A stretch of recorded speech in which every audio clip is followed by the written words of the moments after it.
Welcome to the Holy Roller. If you're a craps and or cruising enthusiast, then you're in the right place. Today I'm going to show you more about the game of craps on a cruise so we can play in such a way to potentially increase our bankrolls and get that offer for a complimentary stateroom for two on our next cruise. Yes, a free cruise offer. Remember, holy means different, distinct, and devoted, and that's how we roll. So let's get rolling. Hey, what's up? Today I'm going to show you a little bit about dice. We're going to call this our dice IQ. Just understanding a little bit about dice. So this one's pretty simple.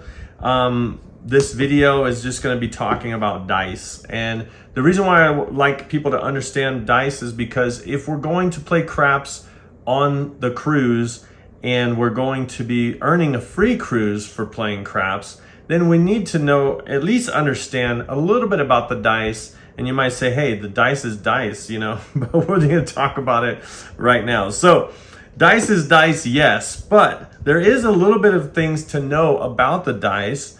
And you might know a cube, yes, it has 6 sides.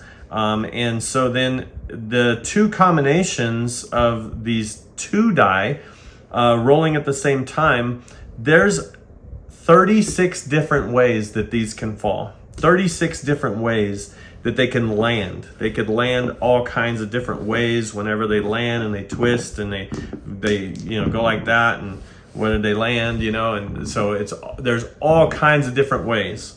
36 different combinations. Now, did you know that there are 6 combinations to make this number right here, the 7? The 7, you can do it like this, and of course, if this one was turned around, that's one combination as well. Then you have the 5-2 combination, and then if that was turned around, there's another combination, and then there's this combination, and if that was turned around, there's that combination. So there's 6 different ways that you'll see a 7, and that is the most combinations that you can hit on any dice. There's 7 is 6 combinations. The highest probability. Now, let's talk about this one here. There's one way to make this one. One way to make this one, right? There's one way to make this one way to make this one, because there is, only one way to make it. And this is what they call the hard 6. This is called a hard 4, meaning it's not a 3, 1, 4. It's a hard 4 where you'd be that. And since we're talking about 4, let's talk about there's 3 ways to make a 4, but you're only going to see it 2 combinations. You're going to see a hard 4, or you're going to see the 3, 1, right? Or the 1, 3. That's how you'll see it. So usually you'll see a 3 and a 1, or you'll see a 2 and 2. So that's 3 ways to make a 4. Okay. Now they have what's called sister numbers. Now the opposite side of 4 is 10. So you'll notice when it counts and it's like 4, 5, 6, 8, 9, 10, you have the 4 over here and the 10 over here. Then you have the 5 and the 9, and then you have the 6 and the 8.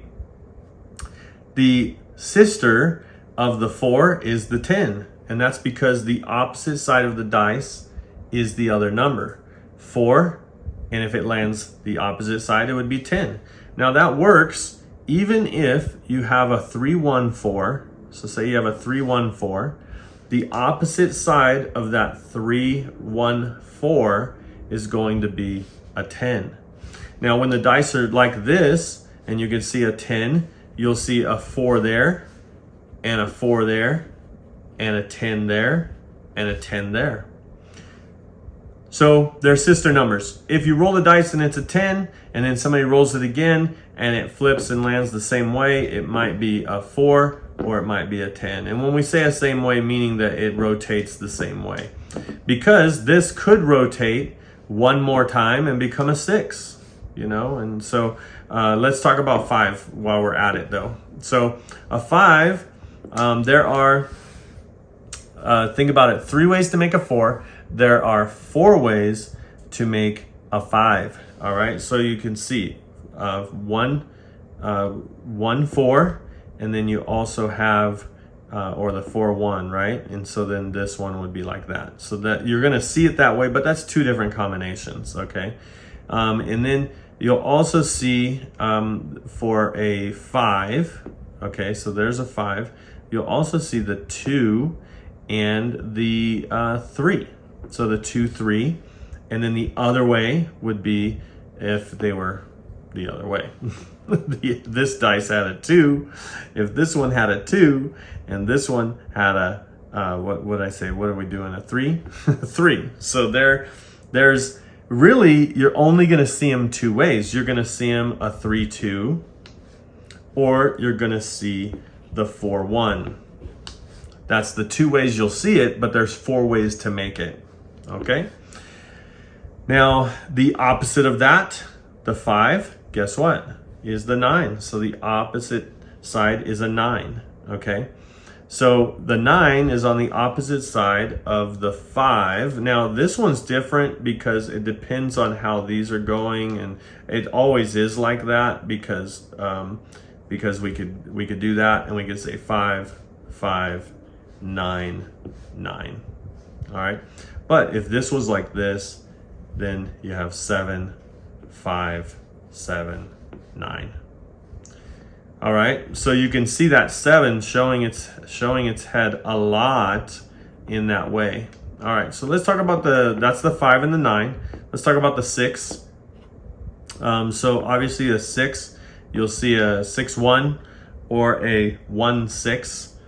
And so 6 has 5 different ways. Okay, so 5 different ways to make a 6. So this way, and then obviously if it was the opposite, that would make 1. That would be 2 of them, but you would see it 1 way, right? You have this way would make a 6, the 4, 2, and then obviously the opposite of that would make, so that's 2 more. And then you have the 3, 3. Where's that? There you go. The 3, 3. 3, 3. That's what's called the hard 6. And so that's because that's the only way you can make that 6. And that is the 5 different ways to make a 6. Even though you're only going to see it 3 different ways, there's 5 ways to make it. All right. And of course, the other side would be the 8, right? So we have the 8. You're going to see the 8 5 different ways as well. You're going to see the 8 that way. You'll see the 8 this way. You'll also see the 8 with a 5 and a 3, or the other way around, 3 and a 5, 5 and a 3. All right, so that's 5 different ways to make that number. Now you might say, well, there's more numbers, and so you have the 1 way to make the 3. There's 1 way to make a 2. Sorry, we're going to the 3. There are 2 ways to make a 3. There's either this way, or if you turn, you'll either see it 2, 1 or 1, 2. All right, that's the only way you'll see a 3. And then the opposite of a 3 is an 11. And the only way you'll see an 11 is a 5, 5, 6, or, as you know, a 5, 6. So the other side. So there's 2 ways to make that as well. And then that was what did we do? The 2, the 3, the 11, and then of course 1 way to make a 12. All right, so that is the basics. And here's another thing about the dice that I think is pretty interesting is the opposite side. You ever see somebody setting dice and they're like looking and looking for the number. They're like, I can't find it. The opposite side of the dice always equals 7. So watch this. 6 plus 1 equals 7. See that? And so then the 5 plus 2 equals 7. The 4 plus 3, whoops, did I turn that the wrong way? Oh, I didn't turn it enough. 4 plus the opposite side makes 7. All right, so then if you're ever looking for a number and you say, hey, where's the 6? You know it's on the top. So you just have to do some math really quick. You have the 6, and then, okay, the 3, what's on the other side of the 3? The 4, you know, and as you're looking around. So I thought that was very interesting about dice, is that the opposite side of the die equals 7. So whatever it's on, 3 plus 4 equals 7. I thought that was very interesting. All right, and speaking of dice setting, I think a lot of times people, because there's 6 ways to make a 7, they want to try to not hit that 7, but there's 6 ways to make it. A lot of times what dice setters are doing, if you're ever wondering, what they're doing is they're trying to put these 6s and 1s on the sides, rather than, even if it was like this, like where the 6 and the 1, they're just trying to get the 6 and the 1s on the side. And so then hopefully if it continues to roll like this, even if it hits one more, then it would be it wouldn't be a 7. So like, say it rolls, say it's flying through the air and it's rolling, and then 1 turns too many, and then it's a 6. But the idea is they want them to just land and stay the same, even though they kind of go like that in different ways. But then if they do get a pitch, which is called a pitch like this, when they're rolling and then say it pitches, then they would get 1, but they wouldn't want both of them to pitch, because that's where that 7 is. So whenever you see a 7 on somebody that's trying to put it on the side, you'll either see it a 6-1, meaning that 1 pitched one way and 1 pitched the other way, which is just random throwing, or you may see that one of the dice rotated twice, and so you'll either see it like that. Sometimes you'll see it like that, because it's the same thing rotated twice. So you could see this is 7s all the way around, and there's the 7s as well. So sometimes people try to shoot for a 7, they'll do this set, and as long as they land exact, they'll get it. But a lot of times it double pitches, then they have a 9 or an 8, it triple pitches or whatever. So anyway, with all that being said, I hope that helped with a little bit of dice IQ. Wait, before you go, one more thing. Like, share, subscribe, hit that notification bell, and become a holy roller with me so I can see you cruising and rolling at a craps table soon. Oh, hey, and check this video out for more tips and tricks on how you can get that offer for a free cruise. Thanks for watching.